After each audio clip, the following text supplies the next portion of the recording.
Les amis, est-ce que vous savez pourquoi le numéro 11 a été à un moment donné le numéro magique de Zinedine Zidane au Real Madrid? Et est-ce que vous vous souvenez du nom du joueur français qui est arrivé au Real Madrid en même temps que Vinicius? Eh bien aujourd'hui, je vais vous apporter ces éléments de réponse. Salut à tous, très heureux de vous retrouver.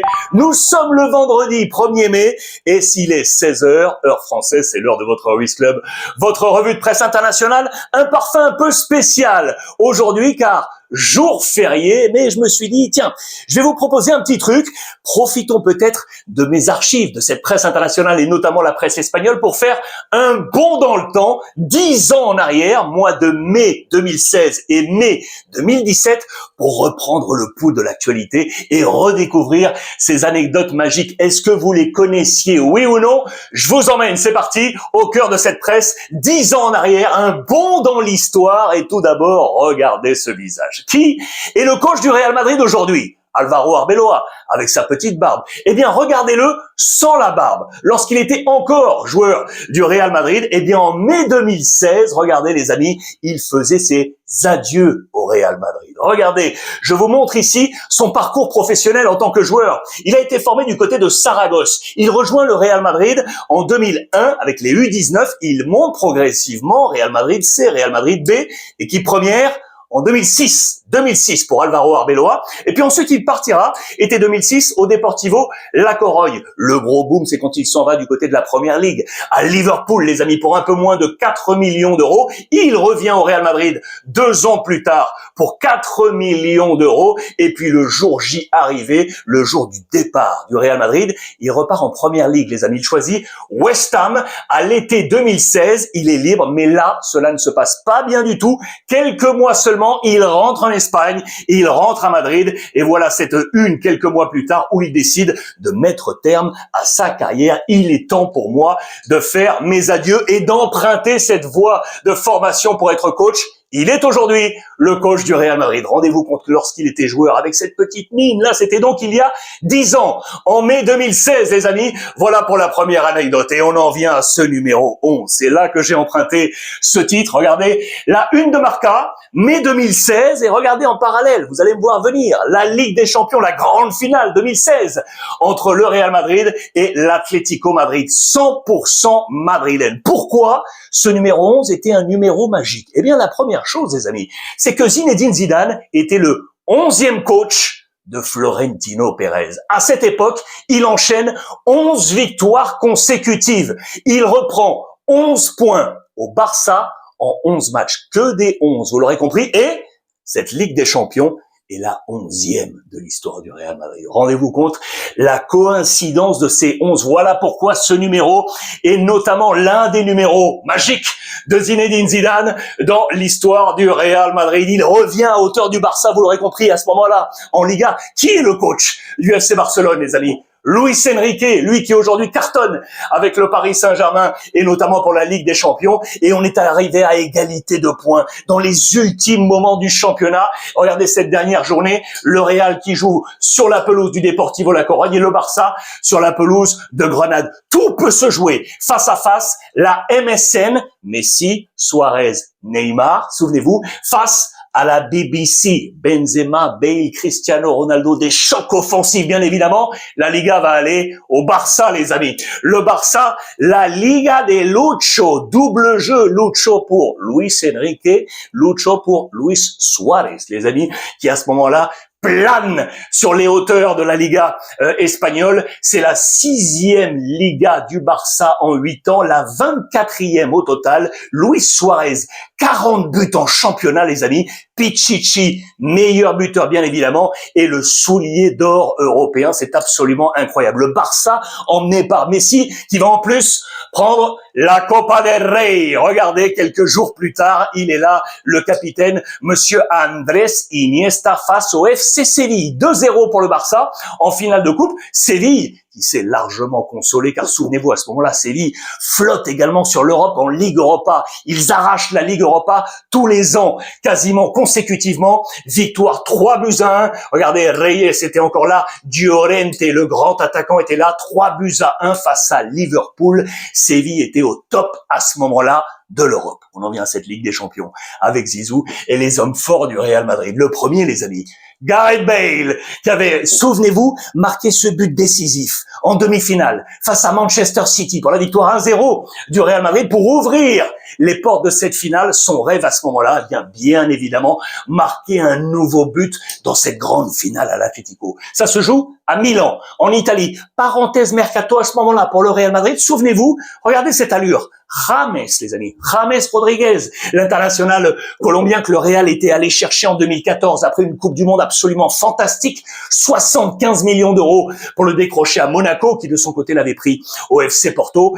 La fin de parcours ne se passera pas très bien. On s'interrogeait à savoir s'il serait là, oui ou non encore, du côté du Real Madrid. Il restera encore un peu avant de filer, vous vous en souvenez, du côté du Bayern Munich, mais à ce moment-là, il n'était pas à vendre en marge de cette Ligue des Champions qui a été un véritable duel d'attaquants. Antoine Griezmann face à Cristiano Ronaldo, bien évidemment, pour aller de Milan vers le ciel, pour peut-être décrocher cette première Ligue des Champions pour l'Atlético Madrid et donc cette 11e pour le Real. On pense également à Fernando Torres, les amis, qui a levé 8 fois le trophée en 9 finales disputées, toutes compétitions confondues. Il avait à ce moment-là disputé 9 finales et à 8 reprises, il avait remporté ce trophée. Et que dire de Karim Benzema, les amis, bien évidemment, qui rêvait à ce moment-là de son 8e trophée en 7 saisons au Real Madrid. Les duels étaient là. Il y avait un autre duel encore avec Cristiano Ronaldo, bien évidemment, et avec Fernando Torres. Regardez ça, c'est absolument prodigieux. Madrid, 100%, d'où cette une de Marca. Est-ce qu'on regarde le match chez toi ou chez moi? J'adore cette une, regardez, le même immeuble avec logiquement des partisans du Real, des partisans de l'Atlético Madrid qui mettent aux fenêtres ces drapeaux et puis ces affiches pour former les compositions d'équipe. Vous les voyez, j'imagine, assez facilement. Je vous les ai rapprochés. Regardez et souvenez-vous, Keylor Navas était à ce moment-là le gardien du Real Madrid. La charnière, Pepe avec Sergio Ramos. Boum! Dani Carvajal, qui est toujours là aujourd'hui, le capitaine, Marcelo, Casemiro, Modric, Toni Kroos, le meilleur milieu d'Europe. Et devant, Monsieur Gareth Bale, Benzema et Cristiano Ronaldo. L'Atlético Madrid, regardez, Oblak était là, déjà, lui aussi. Savic, Godin, Costo, Juan Fran, Felipe Luis, Gabi, Fernandez, Koke, toujours là, Saúl, Antoine Griezmann, bien évidemment, qui était titulaire, avec Fernando Torres. Vous vous en souvenez très sincèrement, et la gloire est arrivée côté Real Madrid. Un but partout, au terme du temps réglementaire et de la prolongation, c'est au tir au but que le Real Madrid arrache cette 11e Ligue des Champions. La voici avec Sergio Ramos, qui lève ce trophée avec Monsieur Karim Benzema et l'autre Français, Raphaël Varane, qui était là. Le sacre pour le président Florentino Pérez, la joie éternelle, bien évidemment, du Real Madrid, qui à ce moment-là, souvenez-vous, succède au Barça, qui s'était imposé l'année d'avant face à la Juventus de Turin. Le Real prend donc ce titre avec les demi-finalistes, on s'en souvient, donc face au Real, c'était Manchester City, et face à l'Atlético, c'était le Bayern Munich. Meilleur joueur de cette compétition, Cristiano Ronaldo. Meilleur buteur à ce moment-là de la Ligue des Champions, 16 buts. Cristiano Ronaldo, meilleur passeur, ils sont 3, regardez, Alexis Sanchez, Neymar et le Français, Kingsley Coman. On est ici, vous le voyez, c'est le début de ce cycle magique de Zinedine Zidane avec le Real Madrid. Ça, c'est en 2016, mai 2016. Je vous envoie maintenant 12 mois après, mai 2017. Et regardez ça, regardez ce visage, les amis. Regardez ce visage. Kylian Mbappé. On est en mai 2017 et le Real Madrid veut Kylian Mbappé. Il est alors à l'AS Monaco. Il est encore tout jeune et pourtant, on nous dit, ça y est, que Kylian Mbappé a envie de venir et qu'il aurait donné son OK et qu'il l'aurait fait savoir à l'AS Monaco. Florentino Pérez compte sur l'attelage français avec Zinedine Zidane. Clé à ce moment-là, on nous parle d'une opération à 100 millions d'euros. Quelques jours plus tard, de nouveau, il fait la une, regardez, sur le rocher monégasque, sur la pelouse d'entraînement de l'AS Monaco, et on nous réitère avec les guillemets qu'il ne rêve que de jouer à ce moment-là au Real Madrid, le club de ses rêves, on le sait. Et puis il y aura cette étape au Paris Saint-Germain. Mais à ce moment-là, on est en 2017, on pensait à ce moment-là qu'il allait venir du côté du Real Madrid. C'est un autre gamin qui va arriver au Real. Et c'est là que je vous emmène, les amis. Regardez, c'est Vinicius, les amis, dans la bataille entre le Real et le FC Barcelone. Le joyau de Flamengo arrive. Il n'a que 16 ans. Il va signer. Il ne pourra venir en Europe qu'aux 18 ans. Vous le savez, ça se passe comme ça à ce moment-là pour le règlement. Mais le Real veut le serrer et on va trouver l'accord. Et voici le nom du Français dont je vous parlais. Est-ce que vous vous en souvenez? C'est Théo Hernandez, les amis, qui était à ce moment-là. Souvenez-vous, regardez, sous les couleurs d'Alaves. Il appartenait à l'Atlético Madrid, où il a été formé, bien évidemment, les frangins Hernandez. Il était à Alaves et le Real veut aller le chercher et c'est fait. On trouve l'accord, on négocie avec l'Atlético Madrid du côté du Real pour le faire venir avec Vinicius. Voilà le nom du Français très attendu, Théo Hernandez, qui va marquer en finale de la Copa del Rey 2017. Mais c'est une nouvelle fois le Barça qui prend ce trophée. Regardez avec Messi et Andrés Iniesta, 3-1 face à Alaves avec un but de Théo. Pendant ce temps-là, le Real soulève son 33e titre de champion d'Espagne. Avec Zinedine Zidane, il l'avait manqué de peu. Donc en 2016 et en 2017, eh bien, il brandit ce trophée. Voici le 33e à la une de Marca. Et on en vient à cette Ligue des Champions, la 12e, la finale face à la Juventus de Turin. J'avais adoré cette une de Marca, c'était avant la finale. Quelques jours avant, Marca avait remontré cette photo prise en 2003. Zizou, les amis, à ce moment-là, en 2003, était joueur du Real Madrid, souvenez-vous, et on l'avait mis dans une situation avec son ancien maillot de la Juve et son maillot du Real Madrid, frappé du numéro 5, et il avait eu à ce moment-là ce qu'on disait une prophétie. On est en 2003, il disait qu'il rêvait de soulever la 10e, la 11e et la 12e Ligue des Champions. Et c'est ce qu'il va faire. Le père Zinedine Zidane, joueur, entraîneur pour cette 12e et cette grande finale avec Marcelo. Il est là, Zizou, porté par ses joueurs avec Sergio Ramos. 4-1, les amis.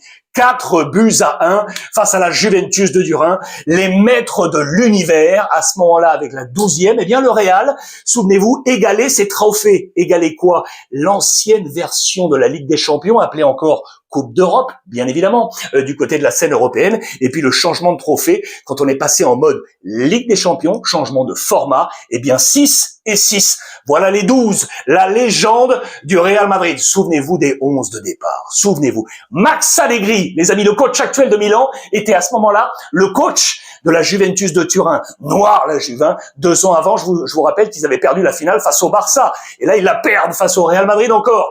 Gigi Buffon, Bonucci, Chiellini, Alexandro, Barzagli, Khedira, Daniel Alves, Mandzukic, Higuaín, Dybala, Pjanic. Il y avait une énorme équipe du côté de la Juve qui avait joué plutôt une défense à 3. Hein. Comme ça, Alexandro prenait le couloir, Alves prenait le couloir. Vous l'aurez compris, il y avait une autre organisation du côté de la Juve. Et que dire de ce Real Madrid? Keylor Navas est dans les buts, Raphaël Varane avec Sergio Ramos, Marcelo, Carvajal, de nouveau Modric, Casemiro, Toni Kroos, Isco à la baguette et devant Karim Benzema avec Cristiano Ronaldo. Zizou avait parfaitement manœuvré dans ce match. Est-ce que vous vous en souvenez, les amis?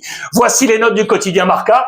Zidane qui avait pris le maximum de 3/3, Max Allegri 1/3 en nombre d'étoiles. Et voici les équipes avec les changements orchestrés par Zinedine Zidane. On va les voir petit à petit. Regardez, ça c'est le début du match. Donc Isco à la baguette, derrière Cristiano et Karim Benzema. Le milieu à 3, vous le connaissez, Modric, Casemiro et Toni Kroos. À la 76e, il fait rentrer Gareth Bale à la place de Karim Benzema. Voilà où va se positionner Bale. Une seule pointe, Cristiano Ronaldo. Cette ligne de 4, regardez Modric qui va passer légèrement sur le côté avec Isco et Toni Kroos. Et puis quelques minutes plus tard, à la 81e minute, entrée d'Asensio à la place de Isco. On réorganise encore. Asensio va se positionner ici sur le côté droit devant Casemiro, Modric, Kroos, Bale et une nouvelle fois Cristiano Ronaldo. Et enfin le dernier changement à la 88e, Morata remplace Toni Kroos pour s'installer ici, vous le voyez, avec Modric, Cristiano Ronaldo, Bale, Asensio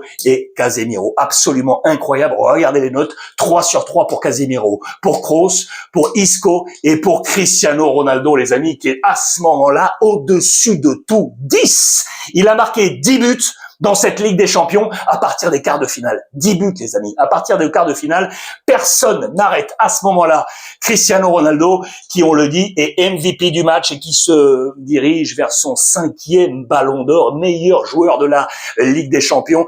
Tous les feux étaient braqués sur lui. Modric avait été exceptionnel. Du côté de la Juve, le véritable poumon était Alexandro, qui a été très bon dans ce match. L'étoile avait été Mandzukic du côté de la Juventus de Turin, et bien évidemment du côté du Real Madrid, eh bien c'était Cristiano Ronaldo. Keylor Navas avait été très bon dans ce match, les amis, lui qui était avant Thibaut Courtois, et à ce moment-là, on parlait éventuellement de son départ parce que le Real Madrid voulait faire venir De Gea, l'international espagnol. Mais cette finale avait été somptueuse. Et le Real s'était dit, attendez, on va peut-être le garder. Et on était en discussion pour aller chercher un autre. Thibaut Courtois, les amis, qu'on va aller chercher du côté du Real Madrid. Ce ne sera pas De Gea et Keylor Navas qui avait fait une superbe finale. Que dire de la finale également de Casemiro qui avait mis un but, les amis, d'ici là, boum, directement dans la cage de la Juventus de Turin. 3 Ligues des Champions pour lui en 3 ans. C'était absolument prodigieux. C'était le plein complet pour Casemiro. Quand je vous parlais de force offensive du Real Madrid, souvenez-vous, eh bien en 2017, les amis, regardez ça, 6 buts passés au Napoli, 6 buts passés au Bayern, 4 buts passés à l'Atlético, 4 buts en finale passés à la Juve, avec les 8e, les quarts, les demi et cette finale, eh bien le Real Madrid était incroyable. 20 buts inscrits dans cette dernière ligne droite de la Ligue des Champions, je vous l'ai dit, avec notamment 10 du père Cristiano Ronaldo, ce 11 de gala, un 11 de légende, vous les voyez encore, avec notamment Cristiano, Ramos, Benzema, Carvajal et compagnie, qui se sont fait une petite place ainsi dans l'histoire. Eh bien entendu, 3 Ligues des Champions en 4 ans, et cela ne va pas s'arrêter là. Vous le savez, l'année d'après encore, l'année encore de Zizou. Cela ne va pas s'arrêter là. Cela ne fait que commencer pour reprendre l'illustre Real Madrid du milieu des années 50 qui était inarrêtable. En 1956, personne ne touchait ce Real Madrid et on avait trouvé cette inspiration de nouveau avec ce Real Madrid qui était bien inarrêtable dans cette Ligue des Champions. Et puis regardez, l'actualité à ce moment-là, les amis, eh bien c'était déjà une page qui se tournait avec Cristiano Ronaldo. Souvenez-vous, il avait fait plusieurs déclarations disant que peut-être que il savait pas s'il allait rester. D'autres clubs l'appelaient, avec notamment d'autres clubs européens. Regardez, à ce moment-là, on parlait du Paris Saint-Germain. Real Madrid ou Paris Saint-Germain. Les deux écussons étaient là, l'international portugais qui montrait les deux directions. Et bien évidemment, le président Florentino Pérez, qui entamait son 5e mandat à la tête du Real Madrid. Lui, l'entrepreneur, le bâtisseur, avec notamment, vous le voyez derrière, les 4 tours de Madrid qui sont là. C'est une très belle image et qui le dit très clairement, il me faut parler avec Cristiano Ronaldo pour le garder et le conserver. C'est petit à petit la fin de l'histoire de Cristiano au Real Madrid et le début, bien évidemment, de cette nouvelle qui va s'écrire avec Vinicius, encore sous les couleurs, vous le voyez, de Flamengo. Un jour viendra où le Real Madrid se dira que il a peu payé. C'était pas cher pour un tel talent. On est aujourd'hui quasiment 10 ans après. Il faut dire que Vinicius est un talent absolument incroyable aujourd'hui sur la scène européenne et avec le Real Madrid. Et puis pour finir, pour vous montrer que ces périodes de mercato sont toujours géniales parce qu'on entend tout et son contraire, ça fait aussi partie de ça, les rumeurs et autres, parce qu'on adore ce genre de bruit. À ce moment-là, regardez, le jeune Gigio Donnarumma est encore à 18 ans du côté de l'AC Milan. Je vous parlais de la recherche d'un gardien du côté du Real Madrid. Eh bien, on nous dit que le Real avait à ce moment-là un œil sur Donnarumma, qui choisira, vous le savez, le Paris Saint-Germain. Voilà les amis, pour ce Ruiz Club version rétro, en ce jour férié, en ce vendredi 1er mai. Si ça vous a plu, vous me le dites en commentaire, comme ça, les prochains jours fériés, il y en a une tonne là durant le mois de mai, je vous proposerai comme ça des éclairages en ouvrant mes archives et notamment de cette presse espagnole. Voilà les amis, prenez soin de vous, profitez de ce bon temps, j'espère, en famille, pour profiter de ce jour férié où que vous soyez sur la planète francophone. N'oubliez pas de télécharger l'application, bien évidemment, TV5 Monde Plus. Je vous remontre une nouvelle fois le petit flash code. N'hésitez pas, c'est gratuit bien évidemment, avec une tonne de vidéos à voir librement, gratuitement, où que vous soyez, sport et pas que, société, culture, art, lettres, allez-y. C'est absolument somptueux grâce au talent de toutes les rédactions de TV5 Monde. Je vous embrasse et profitez des vôtres les amis.